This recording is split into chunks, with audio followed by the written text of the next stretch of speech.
So for this high wind warning right here, I thought this went away and they upgraded it to 65, but that was for the Boston area. I made a huge mistake. I don't get it. How is Boston seeing the stronger gusts than Cape Cod? When Cape Cod is like exposed to the ocean and it's more windier and you're more exposed to the higher gusts. It just doesn't make sense. I really think it's going to be more than that, guys. I think it might go over hurricane force. Who knows?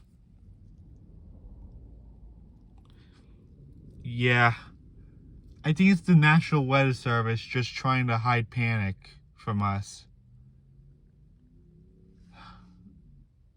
Listen, I'm not panicking. I don't, it's fine. It's fine if there's a message saying 70-mile-an-hour wind gusts. I have no problem reading that. I'm not panicking about anything.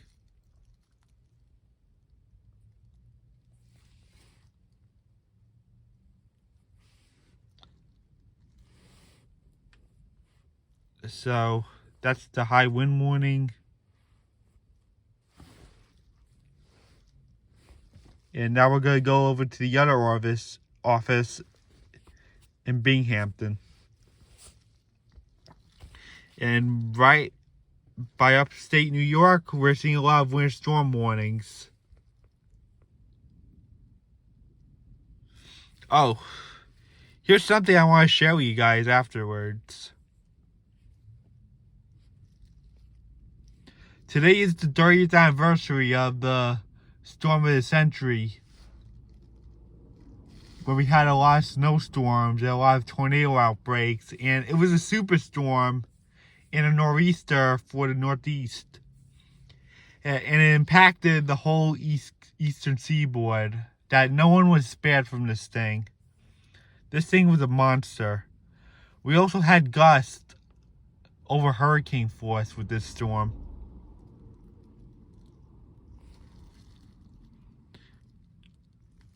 So there's a lot of heavy snow expected for upstate. 9 to 18 inches. Heavy snowfall amounts greater than 20 inches are possible in the Catskills above 13,000 feet. They're way up high. And south of Syracuse, winds gusting as high as 40 miles an hour Tuesday. Yeah, I expect a lot of power outages the next 2 days. Growing. That number's going to keep growing with the power outages. This is a very serious situation.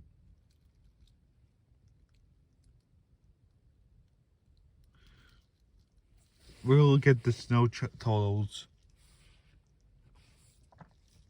The weather story. The graphic below displays a simple message showing the weather we are talking about. Click on the image for a larger view. A briefing will be available with more information. They're showing 12 to 18 inches for the higher elevation.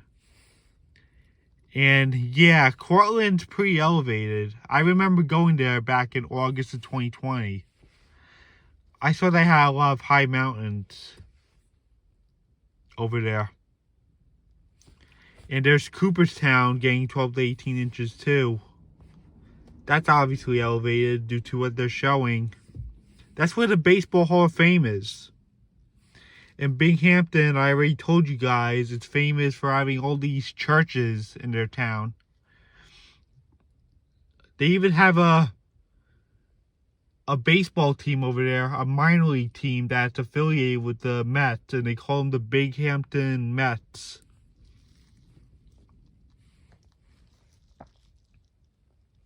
Yeah, so they're showing 12 to 18 inches on the higher elevation and 8 to 12 as you work your way down, and then 6 to 8 more west. The minimum they're showing is 3 to 4 inches for Bath, New York.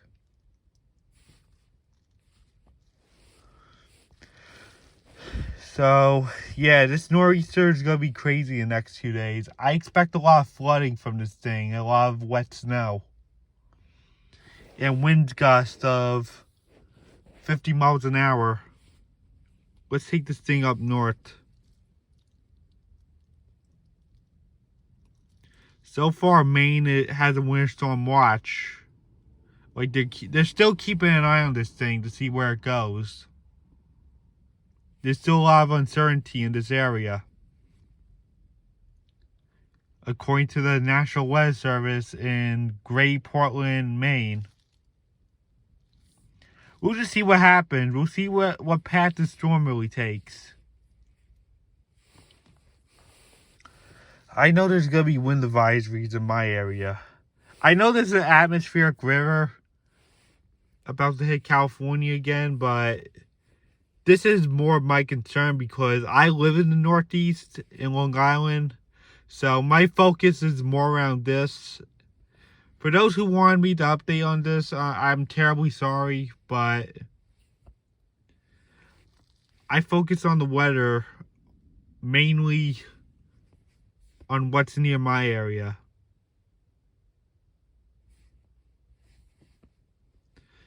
Let's go back to the Binghamton office. I want to share something with you guys.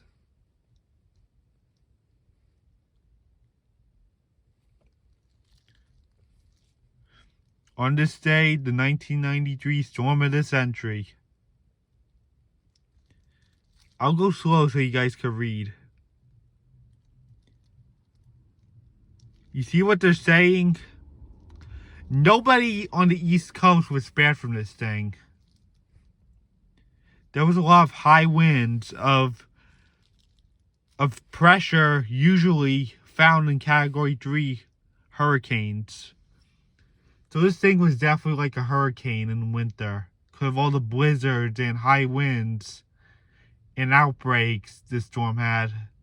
It was a superstorm. It had a pressure usually found in a Cat 3 hurricane. So, yeah, there was definitely a lot of hurricane force wind gusts. That's definitely not out of the question because of how big this thing was.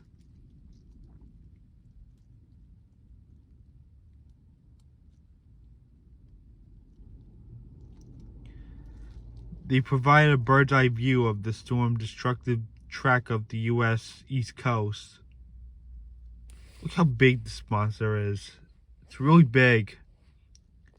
It's taking up several states.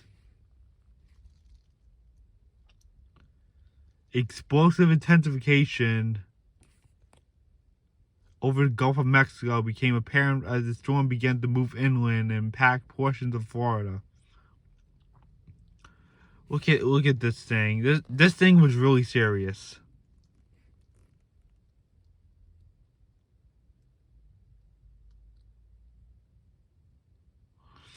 I guarantee you there was a lot of power outages, widespread up the East Coast and the Midwest. Look at those numbers. 50 inches for higher elevation.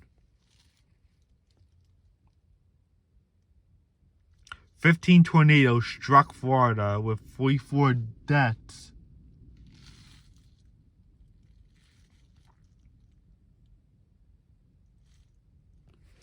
Wind gusts of 70 miles an hour or stronger. West of Key West, Florida, recorded a wind gust of 109 miles an hour. And Mount Washington, New Hampshire, recorded a gust of 144 miles per hour. That's like a midway of a Cat 4 hurricane with wind gusts.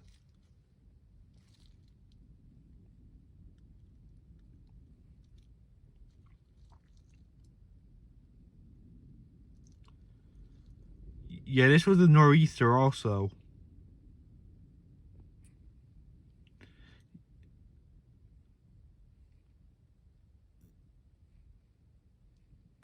It's a lot.